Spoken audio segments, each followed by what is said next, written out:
السلام علیکم۔ آج ہم مضمون آفرینی اور معنی آفرینی کو سمجھیں گے۔ مضمون آفرینی یا معنی آفرینی قدیم شعری اصطلاح ہے۔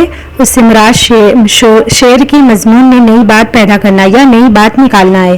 شاعر کا کام یہ نہیں ہے جو دیکھا اس کو بیان کر دیا، بلکہ شاعر کا کام کیا ہے؟ وہ اپنے اندر کی جو کیفیات ہوتی ہے، احساسات ہوتا ہے، اس کو اظہار میں لانا ہوتا ہے۔ مثلاً سورج کو جاگنے میں ذرا دیر کیا لگی، چڑیوں نے آسمان کو سر پر اٹھا لیا۔ شاعر نے اس شعر میں صبح سویرے چڑیوں کے چہچہانے کو سورج کے طلوع ہونے سے جوڑ دیا، جس سے ایک نیا مضمون بن گیا ہے۔ معنی آفرینی ہماری کلاسیکی شاعری کی بنیاد میں شامل ہے۔ ہمارے بیشتر شعری مسلمات معنی آفرینی ہی کی دین ہے۔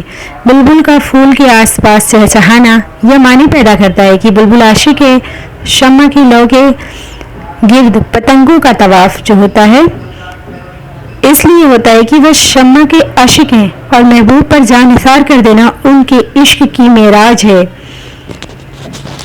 ادبی اصطلاحات کو سمجھنے کے لیے اردو کلاسز کو سبسکرائب کریں۔